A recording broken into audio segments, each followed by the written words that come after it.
Hi folks, welcome back to my channel. I'm Kat and today I would like to talk about 10 Little Herrings by Elsie Thirkettle, the first book I've read from my Ninja book box from the Christmas advent calendar they had going. This is the second book in the series, but you don't need to have read the first one to get on fine with this one and massively enjoy it like I did. In the story, Elsie is checking up on an author she is representing as a literary agent who vanished into his midlife crisis and has not been seen for some time, so she cancels his credit cards to get him to come out of hiding. They meet up in a small hotel somewhere in France during a stamp fair, and soon the first body drops. You see the story both from Elsie's and Ethelred's perspective, more so from Elsie's I think, but you get a couple of chapters with Ethelred's perspective as well. There is a bit of difference in their voices, which I quite appreciated, and both are interesting characters in their own right. So Ethelred is a bit of a dork, but he has his heart in the right place and it just gets trampled over repeatedly, I think. And Elsie is, to be honest, a bit of a bitch at times and quite selfish.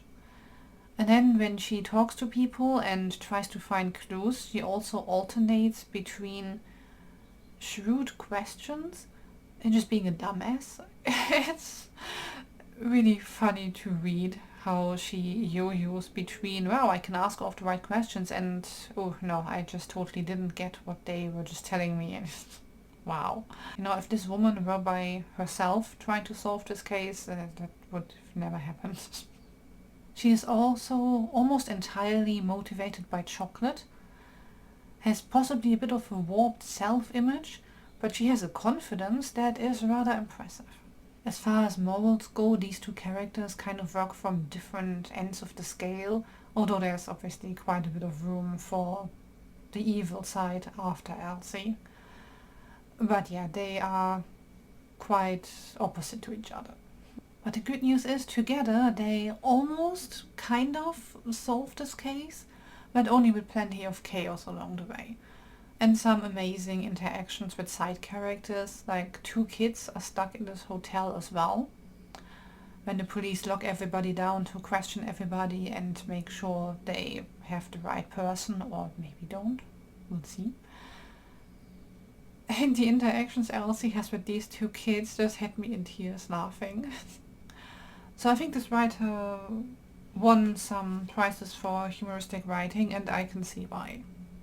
The world the novel is set in is rather small, because you spend most of the time in this small town in France in this hotel, plus one or two other locations, but it is very well described and reflects the gloomy mood, at least from Elsie's perspective, really well. The book is obviously a bit older, first published in 2009 I think, because the way Elsie and Ethelred talk about the internet and YouTube at some point is like it's fairly new to them. And I feel like in 2009 it should not have been all that new anymore. But maybe I'm misremembering, because I mean it's been 14 years. But you can tell that the book is set a bit in the past, but it doesn't really take away from the enjoyment. Towards the end of the book you get a bit of fourth wall breaking and they reference the first book. But don't worry, you don't need to have read it to understand, because you get a bit of an explanation at the very end as to what happened or how the first book came to be. And it was amazing as well. So while you don't need to read them in order or anything, I will definitely pick up all of the other books in this series as well.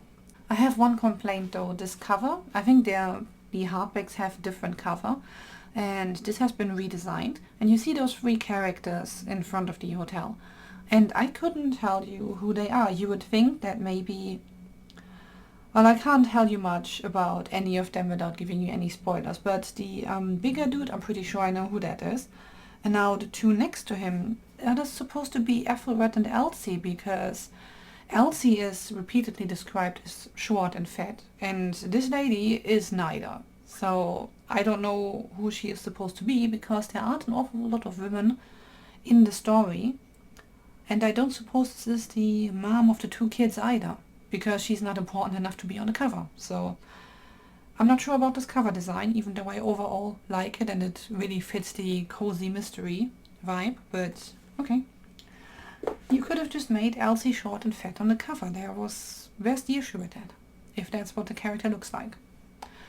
Anyway, overall I think it deserves this cat and I look forward to reading the other novels in the series. So if you like chocolate, corpses and a bit of chaos, this book might be for you. Let me know in the comments what the last cozy mystery is that you really enjoyed. Like and subscribe if you want to help this channel out, and I'll be back next week with another video. Thank you so much for watching. Bye folks!